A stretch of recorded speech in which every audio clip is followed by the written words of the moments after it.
Enfermeras de Reddit, ¿cuáles son las confesiones más memorables en el lecho de muerte de un paciente? A mi padre le encantan las subastas de los pueblos pequeños y, a lo largo de los años, coleccionó todas esas cajas de cosas que se vendían por la puja más baja. Llegó a acumular una gran colección, que llenaba el garaje y un taller en la parte de atrás. Siempre le prometía a mamá que algún día lo vendería todo en alguna gran venta de garaje o subasta propia. Entonces, un día, el cáncer de mi madre volvió, y los médicos nos dijeron que esta vez no era una lucha justa. 2 semanas antes de que falleciera, yo estaba sentado con ella en el hospital. Nos habíamos quedado sin cosas que decir. Ella miró al techo, tratando de ignorar el dolor, y dijo, gracias a Dios, al menos no tendré que lidiar con las cosas de tu padre. Mamá y yo nos echamos a reír. No se lo digas a mi padre.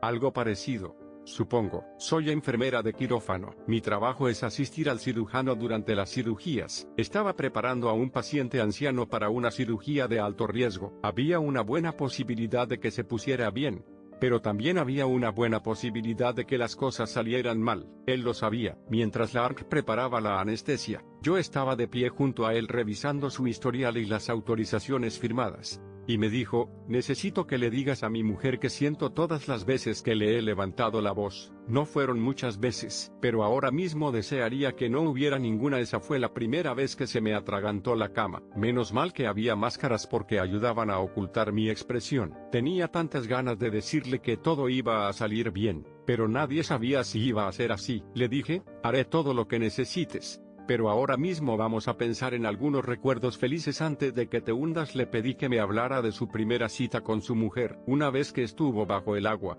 me excusé antes de entrar en el quirófano para no llorar. Logró superar la operación y su mujer le estaba esperando después de ser trasladada desde la unidad de cuidados intensivos.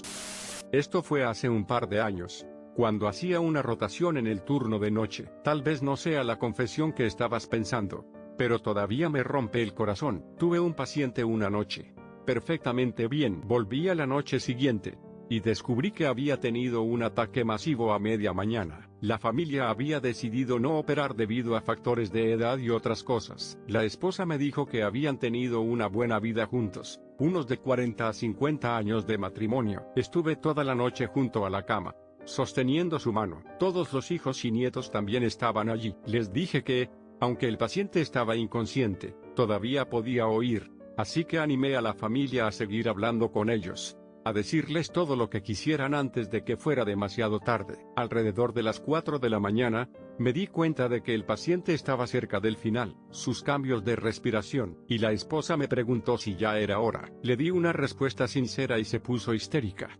agarrando la mano del paciente. No paraba de llorar diciendo que no estaba preparada para despedirse, que tenía muchos otros planes para ellos, que no quería que murieran, que quería que siguieran viviendo, que deseaba no haber retirado el tratamiento, para que pudieran tener más tiempo juntos. El paciente falleció 15 minutos después. Han pasado años, pero todavía me parece uno de los momentos más desgarradores del lecho de muerte. Mi padre sufrió un grave derrame cerebral el año pasado, y el médico nos dijo que nunca recuperaría la conciencia. Mis padres tuvieron una conversación privada en la que se decían que, si quedaban catatónicos sin esperanza de recuperación, no querrían que su vida se prolongara artificialmente. Mi padre permaneció conectado al respirador durante un total de 2 semanas y media. Mi madre sabía la decisión que tenía que tomar, pero se las arregló para desconectarlo durante de 3 a 4 días más. Sabía lo que tenía que hacer, pero seguía queriendo aferrarse a mi padre. Ver cómo mi padre empeoraba físicamente con el paso del tiempo era totalmente desgarrador y,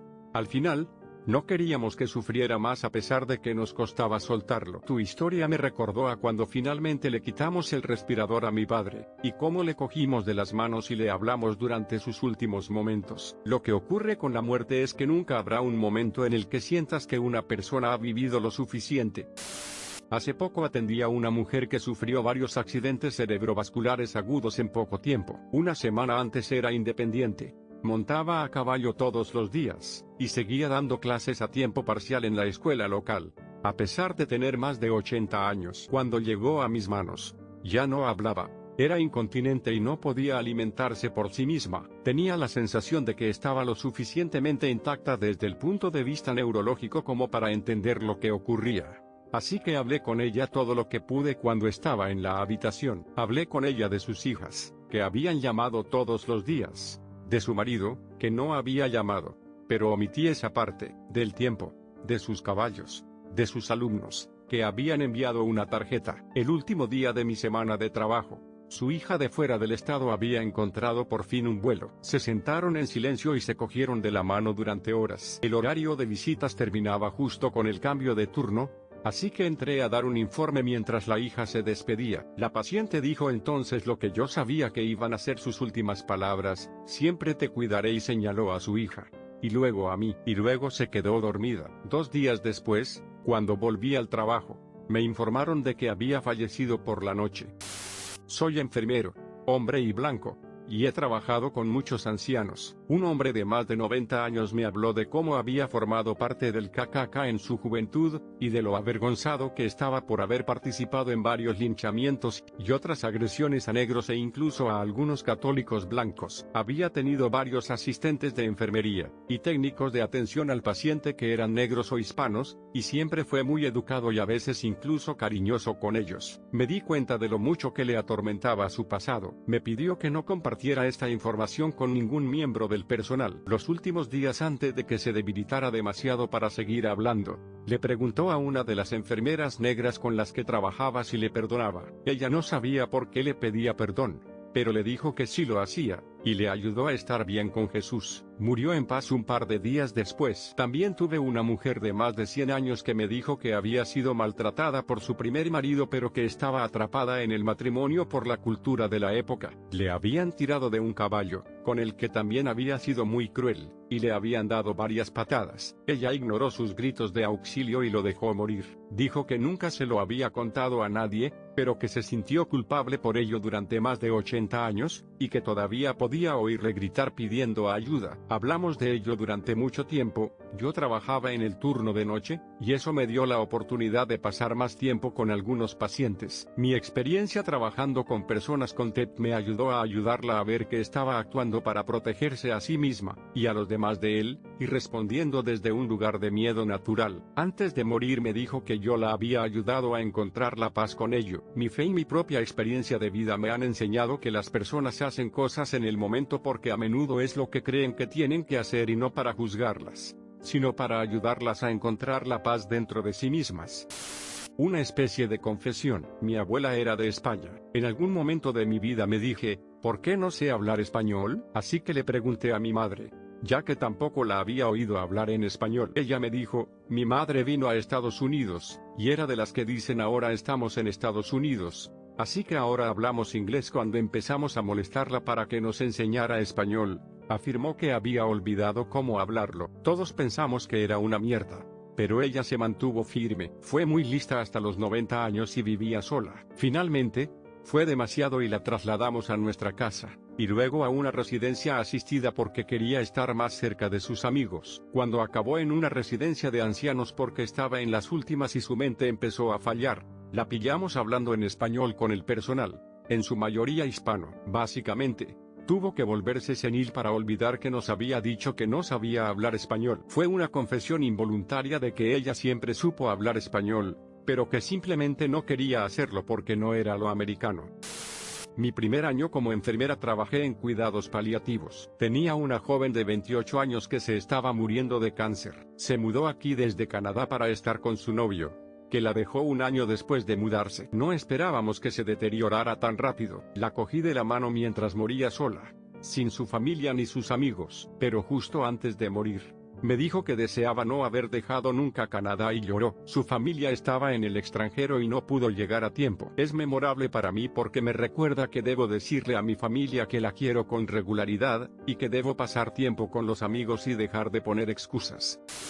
Mi mujer tiene 6 hermanos mayores. Ella fue la última descendiente de un padre extremadamente abusivo, y de niña siempre fue marginada incluso por sus hermanos, que son hijos de una madre diferente a la suya. Ella cortó los lazos con el padre justo antes de conocernos, y había estado tratando de sacar a su madre de esa relación abusiva. Los hermanos intentaban ser una familia juntos e incluso empezaron a invitarla a reuniones y demás, pero las cicatrices eran demasiado profundas, literalmente. El padre estaba deprimido, a sus 60 años, e intentó suicidarse 2 veces. En ambas ocasiones, mi mujer fue la única familiar que acudió al hospital, porque era la única cuyo número conocía. Eso la destrozó durante semanas. Luego, un día, el padre tuvo un ataque al corazón, sobrevivió, pero estaba muy mal.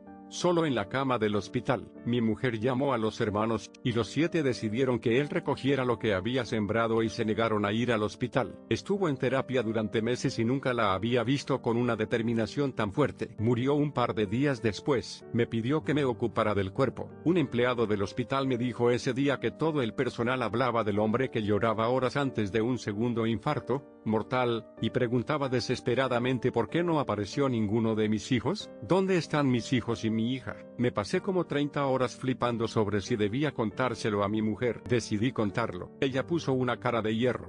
Me cogió de la mano y me dijo por fin un poco de cierre, y procedió a llamar a cada hermano y contárselo. No te digo, la mujer pasó por una mierda seria en su vida, y los clavos sueñan con ser tan duros como ella.